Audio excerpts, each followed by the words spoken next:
Olá, amigos. Estamos aqui mais uma vez reunidos para o nosso estudo em grupo da obra O Nosso Lar. O capítulo hoje vai ser o 43, em conversação. O Ministério da Regeneração continuou cheio de expressões festivas, não obstante se haver retirado o governador ao seu círculo mais íntimo. Comentavam-se os acontecimentos.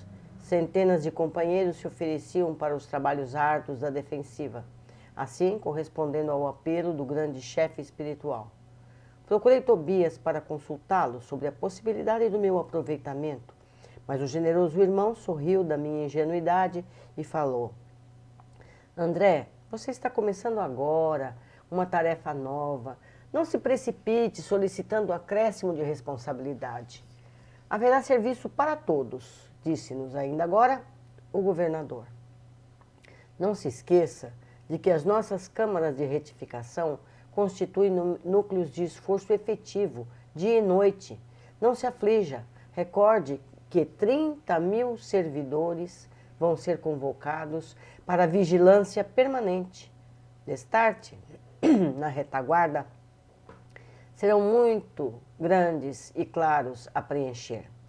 Identificando o desapontamento, o bondoso companheiro, bem-humorado, acentuou depois de ligeira pausa. Contente-se com a matrícula na escola contra o medo. Creia que isso lhe fará enorme bem. Nesse interim, recebi grande abraço de Lísias, que integrara na festa a deputação do Ministério do Auxílio. Com a licença de Tobias, retirei-me em companhia de Lísias para gozar de palestra mais íntima. Conhece você, indagou ele, o ministro Benvenuto, aqui na Regeneração, o mesmo que chegou anteontem da Polônia. Olhe só, o ministro Benvenuto chegou da Polônia, lá no nosso lar, que se situa no Brasil. Não tive esse prazer. Vamos ao seu encontro, replicou Lísias, envolvendo-me nas vibrações do seu imenso carinho fraterno. Há muito que tenho a honra de incluí-lo no círculo das minhas relações pessoais. Daí a momentos, estávamos no grande recinto verde, consagrado aos trabalhos desse ministro da Regeneração, que eu apenas conhecia de vista. Numerosos grupos de visitantes permutavam ideias sobre a copa das grandes árvores. Lísias conduziu-me ao núcleo maior, onde Benvenuto trocava impressões com diversos amigos. Apresentando-me com generosas palavras, o ministro acolheu-me, cortês, admitindo-me na sua roda com extrema bondade. A conversação continuou nos rumos naturais e notei que se discutia a situação da esfera terrestre.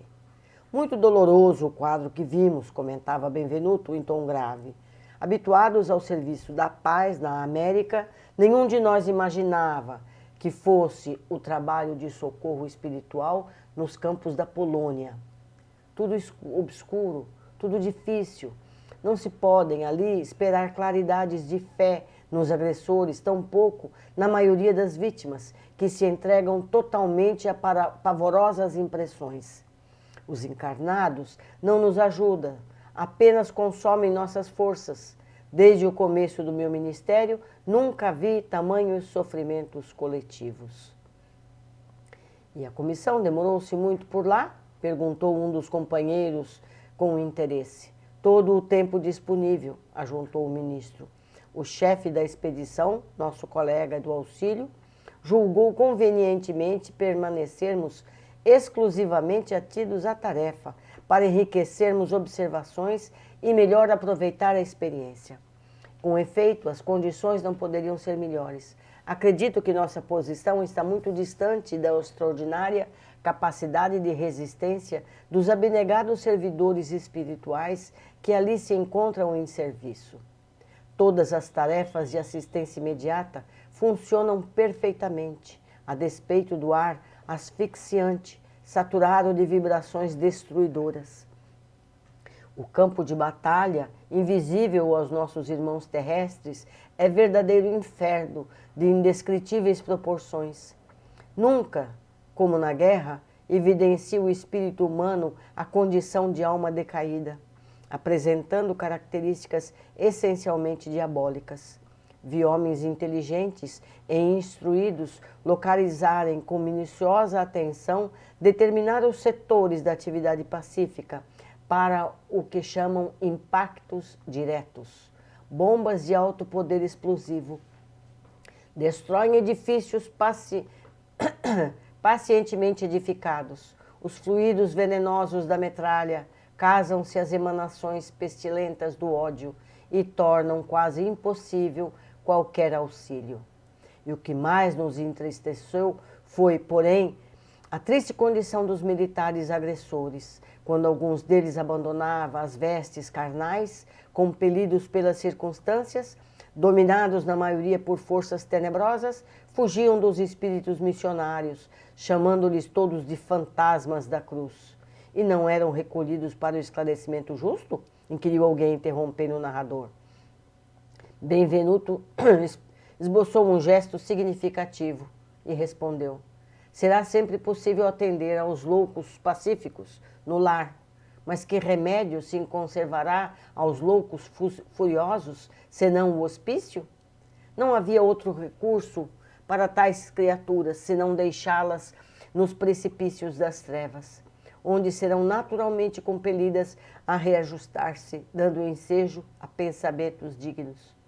É razoável, portanto, que as missões de auxílio recolham apenas os predispostos a receber o socorro elevado. Os espetáculos entrevistos foram, portanto, demasiadamente dolorosos por muitas razões.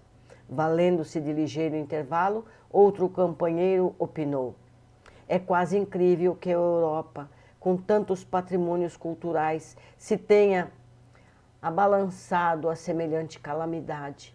Falta de preparação religiosa, meus amigos, definiu o ministro com expressiva inflexão na voz. Não basta ao homem a inteligência apurada. É-lhe necessário iluminar os raciocínios para a vida eterna. As igrejas são sempre santas em seus fundamentos, e o sacerdócio será sempre divino quando cuide essencialmente da vida e da verdade de Deus. Mas o sacerdócio político jamais atenderá à sede espiritual da civilização. Sem o sopro divino, as personalidades religiosas poderão inspirar respeito e admiração, não, porém, a fé e a confiança. Mas o Espiritismo? Perguntou abruptamente um dos circundantes. Não surgiram as primeiras aflorições doutrinárias na América e na Europa há mais de 50 anos? Não continua esse movimento novo a serviço das verdades eternas? Benvenuto sorriu, esboçou um gesto extremamente significativo e acrescentou: o Espiritismo é a nossa grande esperança e por todos os títulos é o consolador da humanidade encarnada. Mas a nossa marcha é ainda muito lenta. Trata-se de uma dádiva sublime, para a qual a maioria dos homens ainda não possui olhos de ver. Esmagadora porcentagem dos aprendizes novos aproximam-se dessa fonte de vida a copiar antigos vícios religiosos. Querem receber proveitos, mas não se dispõem a dar coisa alguma de si mesmos. Invocam a verdade, mas não caminham ao encontro dela. Enquanto muitos estudiosos reduzem a médiuns a cobaias humanas, numerosos crentes procedem à maneira de certos enfermos, que, embora curados, creem mais na doença do que na saúde, e nunca utilizam os próprios pés, em fim de procurar-se, por lá, os espíritos materializados para os fenomenismos passageiros, ao passo que nós outros vivemos à procura de homens espiritualizados para o trabalho sério. O trocadilho arrancou expressões de bom humor geral, acrescentando o ministro gravemente: nossos serviços são astronômicos. Não esqueçam, porém, que todo homem é semente da divindade. Ataquemos a execução de nossos deveres com esperança e otimismo. Estejamos sempre convictos de que, se bem fizermos a nossa parte, podemos permanecer em paz, porque o Senhor fará o resto. Esse capítulo foi muito profundo, muito cheio de esclarecimentos importantíssimos. Vamos ver o que a gente pode tirar daqui tudo. Então, há uma escola com aulas para combater o medo. Isso é importante, nós precisamos pensar mais nisso. A gente vive sempre focado no medo. A gente foi criado no medo, educado no medo. Precisamos rever esse nosso ponto de vista. O visitante polonês comentou sobre as dificuldades encontradas na Polônia, onde a guerra começou. A população sugava as energias dos benfeitores espirituais e não colaboravam energeticamente. Os pensamentos dos encarnados tornavam a atmosfera asfixiante, saturado de vibrações destruidoras. O campo de batalha invisível aos nossos irmãos terrestres é verdadeiro inferno de indescritíveis proporções. Nós podemos imaginar. Os que morriam se juntavam aos que insuflavam a batalha, fazendo o caos aumentar dia a dia. Quando se referem ao Espiritismo, ele cita a lentidão do processo e que novos adeptos carregam os vícios das religiões anteriores. Querem receber proveitos, mas não se dispõem a dar coisa alguma de si mesmos. Nós precisamos levar em conta esses ensinamentos por curar, sermos mais atenciosos com os nossos estudos, com o nosso aperfeiçoamento. Eu recomendo aqui, se possível, lerem a obra O Segundo Grande Elo. Trata do plano espiritual durante a Segunda Guerra Mundial. É impressionante o que é narrado ali. Possivelmente eu posso ofertar a vocês essa obra. Um abraço a todos, espero encontrá-los nos próximos capítulos. Abraços, abraços.